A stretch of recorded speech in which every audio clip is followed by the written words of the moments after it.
Hello believe learning institute family members, my self Reshma देवानी। हम क्या पढ़ रहे हैं? हमने नया टॉपिक चालू करा है, इमर्जिंग मोड्स ऑफ बिजनेस। इसका इंट्रोडक्शन वीडियो मैंने अपलोड कर लिया है, प्लीज जाके देखिएगा। वो basic introduction of the chapter है। अब इस वीडियो से हम टॉपिक वाइज जाएंगे। तो सबसे पहली चीज जो मैंने समझाया, नीड। उसको एक फॉर्मल लैंग्वेज में मैं आपको पढ़ के सुनाती हूँ, 2-4 लाइन है। उसके बाद डायरेक्ट हम जंप करेंगे what is e business and the benefits of e business. ठीक है, तो need for emerging modes of business क्यों नीड है? In order to meet the ever growing competition, जो कॉम्पिटिशन बढ़ रहा है उसको मीट करने के लिए क्वालिटी स्टैंडर्ड्स बढ़ रहे हैं, क्योंकि अब हम अपने एरिया शहर तक के लिमिट नहीं है, हमारी लिमिट बढ़ गई है। हमारी लिमिट बोल सकते हैं ब्रॉडर हो गई है कि अब हमारा कंपैरिजन वर्ल्ड वाइड हो रहा है। तो उस स्टैंडर्ड को मीट करने के लिए लो प्राइसेस होता है ना। अभी आप लोग देखते हैं ना कि हम खुद ही ऑनलाइन चीज देखते हैं, उसका रेट देखते हैं कि अगर फिजिकल दुकान पे जाते हैं उसको बोलते हैं भैया ऑनलाइन तो ऑफर में इतना मिल रहा है, आप तो बहुत महंगा दे रहे हैं। तो वो लोअर प्राइस को भी मीट करना, faster order processing, better processing के लिए, बेटर कस्टमर केयर के लिए there is a need for business to take the benefit of emerging modes of business. हम इमर्जिंग मोड्स ऑफ बिजनेस के मीन्स को अगर अडेप्ट करते हैं तो हम बेटर सर्विसेज दे पाएंगे, बेटर स्टैंडर्ड सेट कर पाएंगे, लोअर प्राइसेस दे पाएंगे। क्योंकि ऐसा नहीं है कि आप ई बिजनेस करोगे तो खर्चा बढ़ेगा, बहुत चीजों में आपका कॉस्ट कटिंग भी होगा, बहुत सारे बेनिफिट मिलेंगे। और एक सिंपल बिजनेस का रूल होता है, जितनी कॉस्ट कटिंग होगी यानी आपको जितना कम कॉस्ट में पड़ेगा आपका प्रॉफिट मार्जिन उतना बढ़ेगा और उतने फीजेबल प्राइस पे आप मार्केट में अपना प्रोडक्ट बेच पाओगे। और अपने कॉम्पिटिटर से आप कितने फीजेबल प्राइस पे बेच पाते हो, अपने कॉम्पिटिटर्स को उतनी बेटर टक्कर आप दे पाओगे। तो ऐसा नहीं है कि ई बिजनेस करने में ऐसा हो कि हमारा प्राइसिंग बढ़ेगा, बापरे डिजिटल जाना पड़ेगा, इंटरनेट कनेक्शन लेना पड़ेगा, मार्केटिंग ऐसे करनी पड़ेगी, फिर वर्ल्ड वाइड कॉम्पिटिशन है तो उसको मीट करने के लिए हमको इतनी एडवर्टीजमेंट करनी, सब चीजों में खर्चा होता है। आप फिजिकल बिजनेस करें तो उसमें भी खर्चा होता ही है। ठीक है, तो ये बेसिक चीज थी कि क्यों जरूरत है ई बिजनेस के लिए या इमर्जिंग मोड्स ऑफ बिजनेस के लिए। अब ई बिजनेस की लैंग्वेज समझते हैं कि मीनिंग क्या होता है यार, सिंपल वर्ड्स में definition of e business. E business मतलब electronic business, commonly known as e-business, refers to conducting business activities over internet। Internet की मदद से जो आप बिजनेस कर रहे हो और एनी अदर कंप्यूटर नेटवर्क या कोई भी कंप्यूटर नेटवर्क की मदद से आप बिजनेस कर रहे हो उसको बोलते हैं ई बिजनेस, यानी कि इलेक्ट्रॉनिक बिजनेस। अब ई बिजनेस का स्कोप क्या है? What is the scope of e business? ये छोटा टॉपिक है। What is scope of e business? Scope of e business में हम ये देख सकते हैं कि ई बिजनेस तो समझ गया कि इंटरनेट की मदद से बिजनेस करना है। किस किस के बीच में बिजनेस करना है? आपको और मेरे को इतना समझता है, हम ऑनलाइन शॉपिंग करते हैं, मैं फ्लिपकार्ट या अमेजोन से शॉपिंग कर रही हूँ, तो फ्लिपकार्ट मतलब सेलर, मैं खरीदने वाली कस्टमर, फ्लिपकार्ट बिजनेस, मैं कस्टमर। हमको एक ही समझता है, बिजनेस टू कस्टमर, ये एक स्कोप में इंक्लूडेड है। Business to customer, Flipkart business है, मैं कस्टमर हूं, मैं कुछ चीज ऑनलाइन ऑर्डर कर रही हूँ, उससे खरीद रही हूँ, तो ये ट्रांजेक्शन किसके बीच में हो रहा है? Business to customer. बट इसके ऊपर भी और ज्यादा चीजें हैं या और ज्यादा टाइप है जो हम देख सकते हैं। अभी समझाती हूँ एक एक करके आपको। सबसे पहला है business to business. What is business to business? जब दो बिजनेसमैन एक दूसरे से इंटरनेट की मदद से मिल रहे हैं और डीलिंग कर रहे हैं और ट्रांजेक्शन टेक प्लेस हो रहा है, उसको बोलते हैं बिजनेस टू बिजनेस। इसका एग्जांपल कैसे दे सकती हूँ मैं? सपोज मेरा मैन्युफैक्चरिंग यूनिट है, ठीक है। मैन्युफैक्चरिंग यूनिट मतलब मैं ट्रक मैन्युफैक्चर करती हूँ, उसमें बहुत सारे पार्ट्स लगते हैं। एक ट्रक दिखने में बड़ी लगती है बट उसके अंदर एक एक छोटे छोटे नट बोल्ट से लेकर कितने पार्ट्स लगते हैं ना। तो पूरा जो भी चीज हमको दिखती है, एक एक्टिवा देखो, आप एक ट्रक देखो, एक टाटा एस देखो, एक कार देखो, कोई भी चीज एक ही जगह पे हर चीज मैन्युफैक्चर नहीं होती। हमको ऐसा लगता है कि हम टाटा की कार ले रहे हैं या हम पर्टिकुलर कंपनी की स्कूटी ले रहे हैं तो वहां से उसका ब्रांड ही आ रहा है, बट बेटा एक एक नट बोल्ट बनाना एक ही जगह पे पॉसिबल नहीं। तो ये लोग सब क्या करते हैं, छोटे छोटे वेंडर्स से लेते हैं। जैसे बड़े वेंडर्स हो गए कि होंडा कंपनी स्कूटर बेच रही है या एक्टिवा बेच रही है, टाटा मोटर्स कार बेच रहे हैं, ब्रांड नेम उनका होता है, बट जो उसके स्पेयर पार्ट्स होते हैं, नट बोल्ट्स होते हैं, ये लोग किससे लेते हैं? छोटे छोटे वेंडर्स से लेते हैं। तो सपोज ऑनलाइन ट्रांजेक्शन हो रहा है, होंडा कंपनी एक्टिवा बनाने के लिए जो नट बोल्ट होते हैं वो किसी छोटा वेंडर है जो ऑनलाइन इंटरनेट की मदद से उनको मिला है, उसको उसने टेंडर दिया, उसको ऑर्डर देके सारे वो नट बोल्ट उससे मंगा रही है।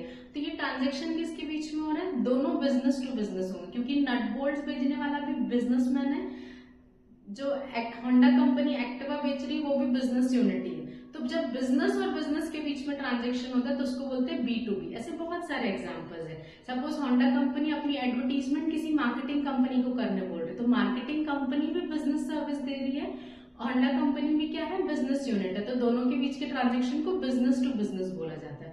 तो ई बिजनेस में सिर्फ इतना नहीं है कि आप और मैं फ्लिपकार्ट अमेजोन से शॉपिंग कर रहे हैं, इसको इलेक्ट्रॉनिक बिजनेस बोलते हैं। एक बिजनेस यूनिट दूसरे बिजनेस यूनिट के साथ डीलिंग कर रहा है, उसको भी ई बिजनेस के स्कोप में इंक्लूड किया गया है। तो फर्स्ट स्कोप में आता है B2B, that is business to business transaction. इसमें क्या होता है, the transaction taking place between business are referred to as business to business, ठीक है। Next is business to consumer, जो आप और मेरे को समझता है। बिजनेस टू कस्टमर, आप और मैं फ्लिपकार्ट से शॉपिंग कर रहे हैं अमेजोन से, अमेजोन फ्लिपकार्ट है बिजनेस यूनिट, आप और मैं कस्टमर कंज्यूमर है, तो हमारे बीच के ट्रांजेक्शन को बोला जाता है B2C। The transaction taking place between business and customer are known as business to customer और B2C ट्रांजेक्शन, ये आपको और मेरे को पता है, ठीक है। C2C ट्रांजेक्शन कैसा, अब ये तो समझा मैम कि एक बिजनेसमैन दूसरे बिजनेसमैन से ट्रांजेक्शन करता है, एक बिजनेसमैन या बिजनेस यूनिट कस्टमर से ट्रांजेक्शन करता है। ऐसा हो सकता है कि एक कस्टमर दूसरे कस्टमर से ऑनलाइन मिले और उनके बीच में ट्रांजेक्शन होता है। हम बहुत बार देखते हैं ना, हमारी सेकेंड हैंड चीजें पहले बहुत ज्यादा चलता था, OLX पे डाल दो, कुछ भी सेकेंड हैंड बेचना है, फोटो खींचो, OLX पे डाल दो। किसी को अगर सेकेंड हैंड सोफा चाहिए, सेकेंड हैंड गाड़ी चाहिए, एनीथिंग चाहिए, आप और मेरे को जो भी चीज लगती है कि मुझे यूज नहीं है, मुझे बेचनी है, OLX एक एजेंट का काम करता है। OLX एक वेबसाइट है जिसमें एक कस्टमर, सपोज मेरे घर में सोफा पुराना हो गया, मैं उसका फोटो खींच के डाल दूंगी, उसमें एक टेंटेटिव प्राइस डाल दूंगी। किसी को अपने घर में सोफा चाहिए बट उसके पास बजट नहीं कि वो नया सोफा ले सके, तो उसको सेकेंड हैंड सोफा ही चाहिए, वो पिक देखेगा, वहां पे नंबर दिया होता है, या हम चैट पे बात कर सकते हैं, हम आपस में बार्गेनिंग करेंगे, वो बोलेगा इतने प्राइस पे यस, तो और वो मेरे घर आके वो सोफा देखेगा, और वो सोफा अगर उसको वो प्राइस पे चलता है तो वो ले लेगा। अब मैं भी कस्टमर ही हूँ ना, मैंने तो सोफा लिया था, मेरे घर में मैं यूज कर रही थी, और सामने वाले को उसके घर के लिए सोफा चाहिए, तो वो भी कस्टमर है। तो ऐसे C2C ट्रांजेक्शन भी होते हैं। C2C ट्रांजेक्शन में आप बोल सकते हो जैसे सेकेंड हैंड कार बिकती है, जैसे हमारी सेकेंड हैंड चीजें बिकती है, OLX पे ये इसका बेस्ट एग्जांपल है। OLX पे हर कोई, आजकल तो कोई भी वेबसाइट होती है, हम व्हाट्सएप पे भी डाल देते हैं या फेसबुक पेज पे भी डाल देते हैं, बट OLX ही पढ़ाते टाइम बेटर एग्जांपल है कि OLX एक ऐसी वेबसाइट है जो इंटरमीडियरी का काम करती है, यानी एजेंट का काम करती है। किसी को अपनी सेकेंड हैंड चीज बेचनी है उस पर डाल दो, किसी को खरीदनी है, वो दोनों आपस में सेट। अच्छा, इसमें क्या फायदा होता है OLX का, उसकी मार्केटिंग होती है प्लस थोड़ी सी कमीशन चार्ज होती है उसकी, ठीक है। तो C2C ट्रांजेक्शन मतलब क्या होता है, the transaction taking place between two और more customer are known as C2C commerce, मतलब कंज्यूमर टू कंज्यूमर, ठीक है। And the last one is intra B commerce. What is intra B commerce, ये भी समझ गया मैम, B2B, B2C, C2C भी समझ गया। What is intra B commerce? Intra-B commerce refers to interaction and dealing among various department and person within the firm. एक Reliance limited एक department से नहीं चलता है। रिलायंस लिमिटेड में हर चीज का अलग डिपार्टमेंट है और हर डिपार्टमेंट के अंदर हंड्रेड्स ऑफ एम्प्लॉय है। Manufacturing unit, purchase unit, sales unit, marketing unit, बहुत सारे जितने भी सारे उनके unit, stock management unit, accounts department, service department, complain handling department, इतने सारे डिपार्टमेंट हायरार्की होती है, ऊपर से नीचे तक के इतने सारे डिपार्टमेंट्स होते हैं और हर डिपार्टमेंट के अंदर मैनेजर, मैनेजर के अंदर टीम लीडर के अंदर और टीम। तो ये इतने सारे लोग जो आपस में एक दूसरे से बात करते हैं, मेल के थ्रू बात करते हैं, सिस्टम्स लगे होते हैं जो आपस में कनेक्टेड होते हैं, ये IT की लैंग्वेज में होता है, लैन कनेक्शन होता है जिससे ये आपस में एक दूसरे से बात करते हैं, कंपनी की मेल ID पे एक दूसरे से जो चीजें कन्वर्सेशन करते हैं। तो ये जितना सारा कन्वर्सेशन या विद इन द ऑर्गेनाइजेशन जितने डिपार्टमेंट्स के लोग आपस में एक दूसरे से बात कर रहे हैं उसको बोलते हैं इंट्रा-बी ट्रांजेक्शन। सिंपल, एक ऑर्गेनाइजेशन में मल्टीपल डिपार्टमेंट्स हैं, मल्टीपल डिपार्टमेंट्स एक दूसरे से जो कम्युनिकेशन कर रहे हैं उसको बोलते हैं intra-B commerce. Intra-B commerce refers to interaction and dealing among various departments and persons within the firm. एक फर्म के within जो एक दूसरे से लोग बात कर रहे हैं उसको बोलते हैं Intra-B commerce। तो मैंने आपको समझाया topic scope of e business.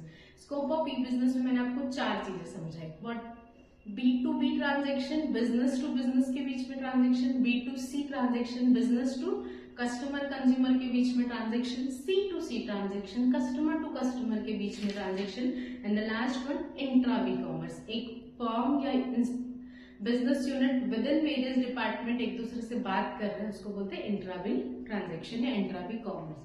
Hope so आपको समझा। अब नेक्स्ट टॉपिक में हम पढ़ेंगे what are the benefits of e business